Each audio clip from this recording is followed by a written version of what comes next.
After 5 days of intense contestations and things in Congress are looking like they are finally coming together. Late night parleys led to peace being brokered, and the Chief Minister and his deputy were both welcomed with a flower shower and loud cheers while they were on their way to the CLP meeting today in Bengaluru. Till yesterday, a front-runner for Chief Minister's post. Today, even D.K. Shivakumar insisted all is well. Happened to Congress party. Everything is well. Everything will be well, is going to be well. We had made a one-line resolution that whatever the High Command will take a decision, we will abide by it. Ultimately, Rahul ji called me and said, you all have to work together. Congress President Mallikarjun Kharge ji called us and gave this dikat.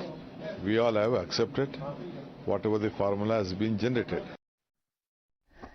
But even as everyone insisted that things have been smoothed over and the Congress has formally staked claim to power and gets ready for swearing-in ceremony on the 20th of May, diligent attempts are being made to get the optics right. Semantics do indicate a bit of discomfort, with none other than D.K. Shivakumar's brother saying that while he is not happy with the power arrangement, it's something that they have to swallow in the larger interest. I am not happy with the formula, but in the interest of the state of Karnataka, what Mr. D.K. Shivakumar has given a promise to the people of Karnataka, Kannadiga, we have to honor them, we have to give a good governance. So in this basis, everything should be, we have to accept, we have to swallow everything. Time will come. ಜನರ ನಿರೀಕ್ಷೆ ಬಹಳ ದೊಡ್ಡದಿದೆ. ದಲಿತ ಸಮುದಾಯದ ನಿರೀಕ್ಷೆ ಬಹಳ ದೊಡ್ಡದಿದೆ.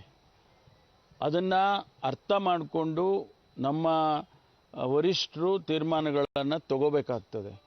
ಒಂದು ವೇಳೆ ಆ ರೀತಿ ತಗೊಳ್ಳೋದಿಲ್ಲ ಅಂತಂದಾಗ ಅದಕ್ಕೆ ಪ್ರತಿಕ್ರಿಯೆ ಸ್ವಾಭಾವಿಕವಾಗಿ ಬರುತ್ತೆ. ಅದನ್ನು ನಾನು ಹೇಳೋವಂಥ ಅಗತ್ಯನೇ ಇಲ್ಲ. ಅದಕ್ಕೆ ಪ್ರತಿಕ್ರಿಯೆ ಆಗ ರಿಯಲೈಸ್ ಮಾಡ್ಕೊಳ್ಳೋ ಬದಲು ಈಗಲೇ ಅವರು ಸರಿಪಡಿಸ್ಕೊಂಡ್ರೆ ಉತ್ತಮ. ಇಲ್ಲಾದರೆ ಪಕ್ಷಕ್ಕೆ ತೊಂದರೆ ಅದೇ ಆಗ್ತದೆ. ಅದನ್ನು ಅರ್ಥ ಮಾಡ್ಕೊಳ್ಬೇಕು ಅಂತ ಹೇಳಿ ನಾನು ಅವರಿಗೆ ಹೇಳೋಕ್ಕೆ ಇಷ್ಟಪಡ್ತೇನೆ. Even as it tackles internal dissensions, Congress is keen to use this opportunity to establish itself as the fulcrum of a united opposition. From Nitish Kumar to Mamata Banerjee, several leaders of the opposition have been invited to attend the swearing-in, and those in contention for cabinet posts say that they have no more demands. You're watching Newshour at 10, debate number 2 on Times Now, Super Prime Time.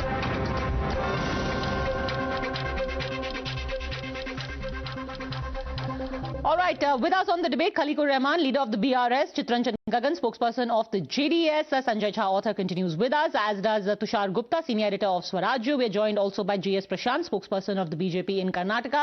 So until yesterday, you seemed quite gleeful that the Congress was fighting with each other. Today, things seem to be very on track. They've already got their chief minister, their deputy. Swearing-in is happening on 20th. Cabinet almost decided. Now what? Mr. Prashant. Yeah, Padmaja, see, at the end of the day, Congress had to form the government. They have got the mandate of the people, 135 seats. First time probably in the last 30 years that some party has got that mandate. But the point to be noted is the infighting is out in the open.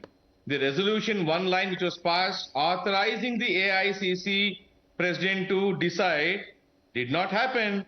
Ultimately, the disqualified member of parliament and Sonia Gandhi ji both had to step in and convince D.K. Shivakumar that though you worked on the ground, probably got the seats, we have to go with Siddaramaiah.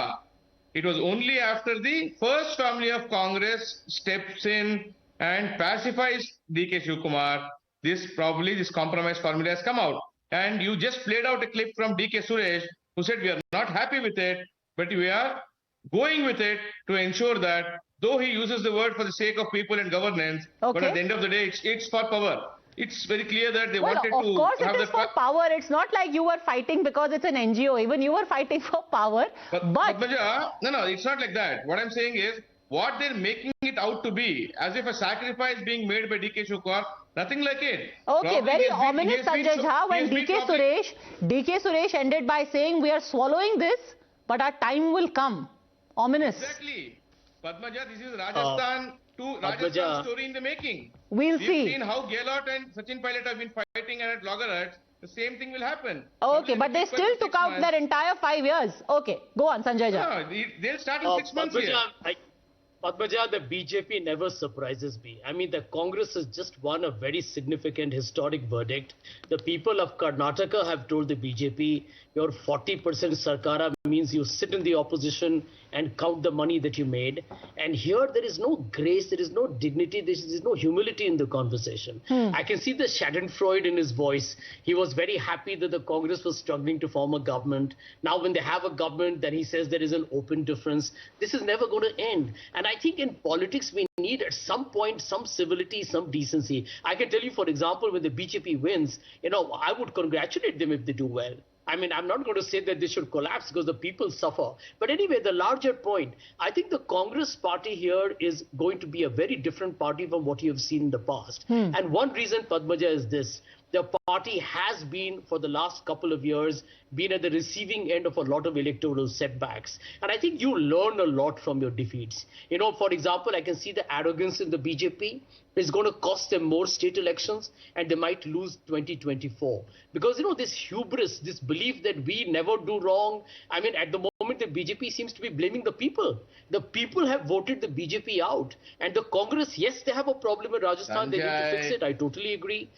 Is Chhattisgarh and Madhya Pradesh going to be easy? Not at all. It's going to be a tough contest. But please recognize that in Karnataka, you are going to have a solid Congress government for the next 5 years. Mr. Prashant, humility and grace. These are just your fond dreams that the Congress is going to collapse. They've got it together. I can't hear you. No, Padmaja, we are not even saying that. What we are saying is on the ground how it's panned out in Rajasthan, and it's a model in making. Because Sanjay has been talking so high of Congress, we all know what happened to him in Congress. So let's not get there. Let's not get personal. But you could learn from your mistakes, right? For example, in Rajasthan, the Congress did not accede to the demands of Sachin Pilot. He wanted to be made Chief Minister 1.5 years ago. They didn't bow before him. They stood with Mr. Gehlot. Padmaja, even that's the case here. D.K. Shivakumar, in an interview, I think, played out on one of the national media, I think India Today, CNN, I don't remember, maybe Times also. He said that what we have discussed, I will not come out and tell in the open, but there is some discussion happened and therefore I've accepted this. We are not even disputing any of that. All that we are expecting, being a respectable opposition here, is that they have made 5 promises to the people and they have time and again assured that it will be done in the first cabinet meeting. And please replay Siddaramaiah's clip where he says that 200 units of power are free for everybody. In his video clip, he goes on to say, it's free for me, it's free for you, it's free for everybody. Now, we know that Congress is going to come out with condition supply sort of cases to say X is eligible, Y is not eligible, so and so. Okay. They're going to do this. Okay, so we'll talk about the election promises in just a bit. Let's leave the Congress to enjoy their moment until the 20th when they get sworn in. But the larger picture, Tushar Gupta, here we have Sanjay Jha saying, don't make the mistake of thinking of the Congress of 2023 as the Congress of 2019. This is like a new David versus Goliath that you're going to see in 2024. New and improved Congress. Confident and cohesive Congress. Padmaja, on 13th May, the supporters and the party members of the BJP must have been very disappointed by the results, and they should be. Congress scored a wonderful majority in Karnataka. But by 15th May, when the congratulations and the credit started pouring in for Rahul Gandhi, trust me, they would have been happy. Because Karnataka victory has been made all about Rahul Gandhi, and now Congress in that position where they can dictate terms to the coalition partners ahead of 24. So what happens now for 24? Congress was not willing to give up the pole position. They wanted to be the fulcrum of the opposition, and that Karnataka wins puts them right there. So now for 2024, Congress is going to lead a coalition of the regional parties, if at all there is one. And who's going to be the prime ministerial face? It's going to be Rahul Gandhi. Now, even the staunchest supporters of Congress do not disagree when we say that a competition, an electoral battle between Narendra Modi and Rahul Gandhi can only end in one way. So I think the BJP would be happy. But having said that, see, all is not well in Karnataka clearly. You have a very good mandate. And I say this with all respect, that Congress has done very well in Karnataka to get 135 seats. But somehow their deputy chief minister and their chief minister, at least the ones who have been declared, do not seem to be getting along. Now, the Congress can make all sorts of promises that we're an internal democracy, we are working in the larger interest, but we've seen that larger interest play out in Madhya Pradesh in 2018 when Kamal Nath and Sindhya were aligned to probably work together. We've seen it in Punjab when Navjot Singh Sidhu and Captain Amrinder Singh were to work together before the elections. We are seeing it now in Rajasthan where the deputy chief minister has issued an ultimatum to the sitting chief minister of the Congress. So I'm not saying that the Karnataka government is going to collapse for sure. But the history doesn't favor the Congress. The odds are stacked against the Congress. And when you have this kind of infighting in the open, where the MPs who are going to go to elections next year voice their unhappiness, what do you make of it? Chittaranjan गगन जी, क्या आपको लगता है कि कांग्रेस को इस बार prove करना जरूरी है कि वो लोग साथ में मिलके काम कर सकते हैं for them to be a viable alternative to lead your opposition? आपको भी, आपकी पार्टी को भी इनविटेशन मिला है 20 तारीख को आकर के स्वेरिंग इन सेरेमनी में प्रेजेंट रहने के लिए, पर at this show of unity for the opposition bloc the Congress needs to show in Karnataka that they can work as a united force. देखिए, एक कहावत है गालिब का, मन बहलाने को गालिब एक ख्याल अच्छा है. वही हाल है भाजपा के लोगों का. सवाल है कि भाजपा क्यों नहीं देखते? दिल को खुश रखने के लिए गालिब एक ख्याल अच्छा है. थोड़ा सा प्यूरिस्ट हूं तो मैं आपको करेक्ट कर देती हूं. दिल को खुश रखने के लिए. ठीक है. धन्यवाद.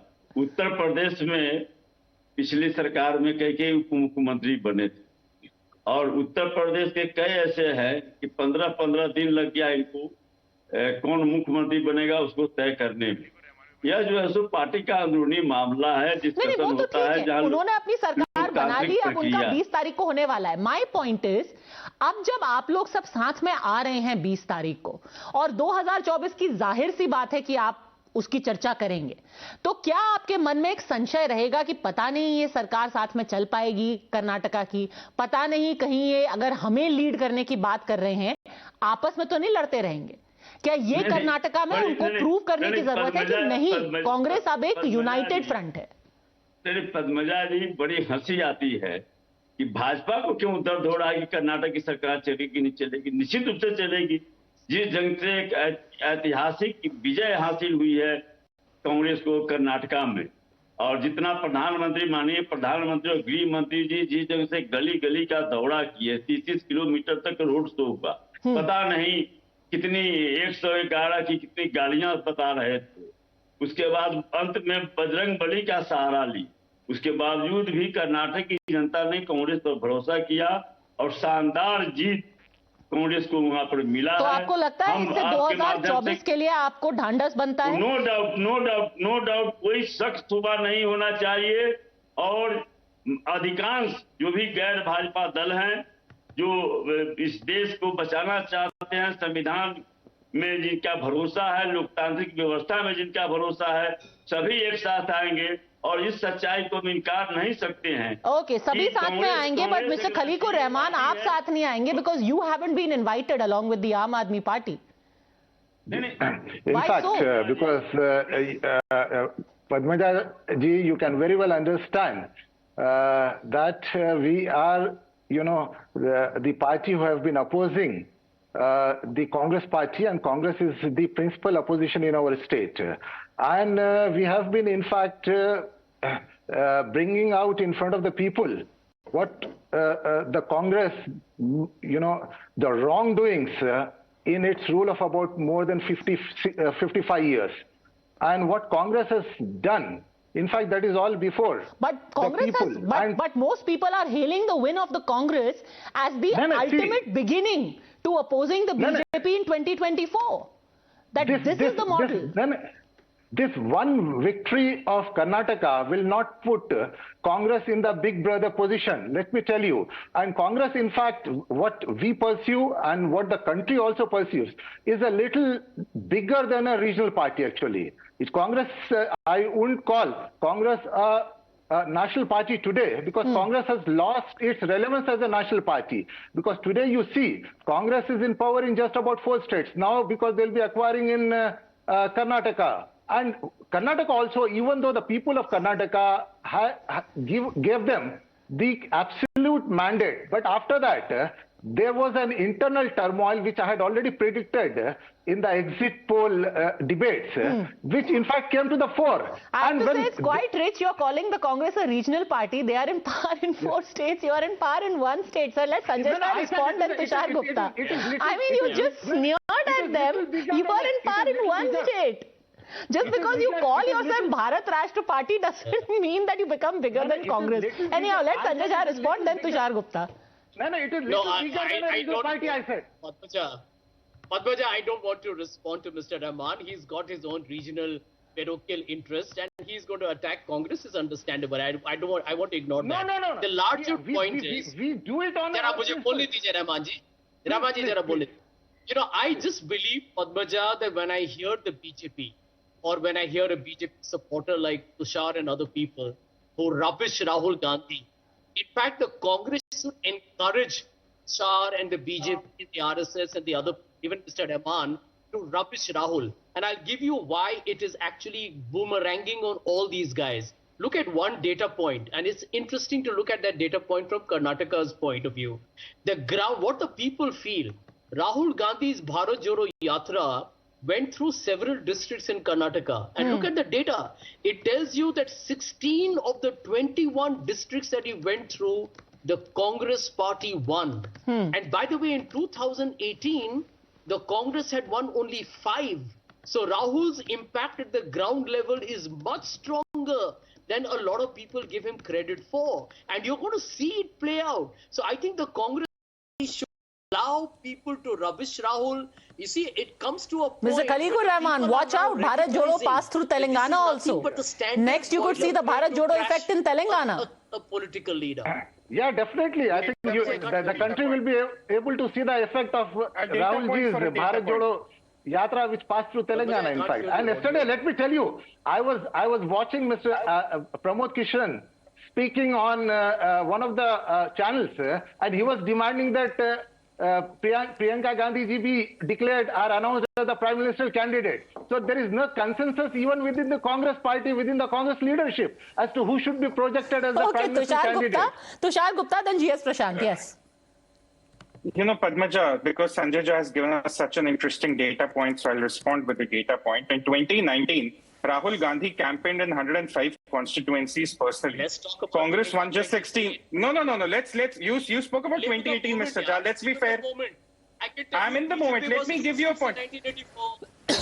Okay, then let me give you another data point. Since you mentioned Karnataka, since you know what's coming for you, let me give you. Mr. Jha also went through Gujarat. Mr. Jha, okay, let's I will give you a chance to the speak, Mr. Jha, and also Mr. Prashant. Yes. Let's live in the moment. Rahul Gandhi today has won Karnataka. In 2018, Rahul Gandhi won Madhya Pradesh, Rajasthan and Chhattisgarh. You know what happened when he campaigned for this 2019 elections, post the victories in those states? He scored a golden duck. Wherever he campaigned in Madhya Pradesh, Congress did not win. Wherever he campaigned in Rajasthan, Congress did not win. The three seats he campaigned in Chhattisgarh, Congress did not win, Mr. Jha. So don't make your bet. But Mr. Chitranjan Gagan and Mr. Sanjay Jha think that this is a new Rahul Gandhi and a new Congress. You can't compare it to 2018 or 2019. Padmaja, there are more versions of Rahul Gandhi than there are elements on the periodic table. So let's forget about that. Okay, G.S. Prashant, then Sanjay Jha. See, look at the mindset of Congress and especially Sanjay Jha. Whenever Congress scores a victory, we are willing to give it to Congress here that it worked on the ground for them, that the state leaders probably did more work. Whenever Congress wins, they are ready to say that it was because of blessings of Sonia Gandhi and Rahul and Priyanka and their other relatives. But wherever Congress loses, they will say the local issues were the fore, they could not win. So this is what Congress is up to. Wherever Congress loses, it's because of their one family rule, which the family has been controlling the party. And we've seen it even yesterday that the AICC president could not bring this dispute to the closure. Sonia Gandhi had to step in. Before that, Rahul Gandhi had to talk to D.K. Shivakumar for 2 hours. Why? What position that Rahul Gandhi holds the party today? Today, in an interview to Mojo Story, Mr. D.K. Shivakumar also said, you heard D.K. Suresh, he said that, well, you know, I'm swallowing this. D.K. Shivakumar said very clearly that Siddaramaiah is not my boss. He's my colleague. Exactly. Sanjay Jha. Which means By the way, they're not. they're already Sanjay, fighting. जरा बोलने They're दीजिए. out in the open. They're at loggerheads. Okay, Sanjay Jha. Yeah, okay. Yeah, Padmaja, in fact, Mr. Siddaramaiah, in an India Today conversation, openly said that Mr. D.K. Shivakumar and I are both claimants for the Chief Minister's post. I think the difference between the Congress and the BJP is that I think you can call it dynastic or whatever you might of the Congress, and I've been part of the Congress for a long time. I don't think people are paranoid and fearful as they are in the BJP. Point number one. Point number two, Prashant ji, अरे आप लोगों ने तो बोमाई जी को कहीं छुपा दिया लेके आप तो नड्डा जी और अमित शाह और नरेंद्र मोदी पर कैंपेन किए. The truth is Karnataka was won by D.K. Shivakumar and Siddaramaiah ji. I was only responding to the criticisms that are made regularly of Rahul and telling you how statistically you guys are getting completely wrong. And let me tell you, I have advised the statistically friends, wrong I have does not let have the a place at all. BJP go after Rahul. Padmaja, one His point. attendance in Lok Padmaja, Sabha one is point. dismal. Padmaja, His one point. questionnaire Padmaja, one attendance is point. dismal. Okay, Tushar Gupta, you know, best of luck to you, Sanjay Jha, best of luck to you. But that being said, even as we speak today, we had, you know, members of the Gehlot camp and the Sachin Pilot camp literally pummeling each other. Not metaphorically, not hypothetically, they literally were at blows. So, you know, when you're saying we're united, we are working towards 2024, thoda sa slip between cup and lip, but great job in Karnataka, Tushar Gupta. Yes. You know, I have always respected Sanjay Jha for he has had the most difficult job of defending the Congress through its most difficult years. And he's done it wonderfully. And I say this with all respect. But when he says that the Congress is not about paranoia or, you know, insecurities or whatever, and that's more about the BJP, we should understand that the people today who are outside Congress, who are no longer a part of the Congress, are because they voiced their mind. They spoke what they felt was right for the party, and they're no longer with the party. So which party is about paranoia and insecurity? It's the Congress after all. And that is what we see in every Congress transition. I mean, forget Karnataka for a moment. Why was the transition from Sonia Gandhi to Rahul Gandhi so difficult? Why was the transition from Ashok Gehlot to a Sachin Pilot, if it had to be made, so difficult? Why was the transition in Madhya Pradesh so difficult? In Punjab, it was an election that the Congress was supposed to win in 2022. Yet they messed up that transition. Everyone is now hoping that the same will be repeated in Karnataka because the history has gone against the Congress. The BJP couldn't care less if the Congress government lasts for 5 years or not. But the Congress itself has severe, several masterstrokes under its belly through which they kill their own government and their prospects. Okay, everyone is hoping or everyone is anticipating. There is a huge difference between that. Khaliqur Rahman, yes. Yeah. No, see, as for the Congress is concerned, I really appreciate Mr. Sanjay Jha, who was once a very strong pillar of Congress party. But even though he's not with the Congress, but the way he defends the Congress is really commendable, I would say, though it is a very tough job. But as one of my panelists said, see, as for the Congress is concerned, Congress, in fact, because the Karnataka victory, the issues were different there. And there was an anti-incumbency vote, which helped Congress to, come into power or get the people's mandate there. But going to the other state, for example, coming to Telangana, the situation is totally different. We are in power here for well over 9.5 years. And you come and see the development, you come and see the progress, and there is anti-incumbency against you also. The Congress has the same corruption campaign against you also. The only difference is that you raided the Congress's office there when they started the corruption campaign against Mr. KCR's government. Anyhow, I will leave it at that. Nothing like an election win, which is, a surprise win, as it were, to really cheer up the opposition camp. Makes elections very, very interesting for us going into 2024. Let's see what happens. Other big elections also lined up for the time being, though. Thank you very much, gentlemen, for joining me. Best of luck to the Congress for the swearing in and the following months.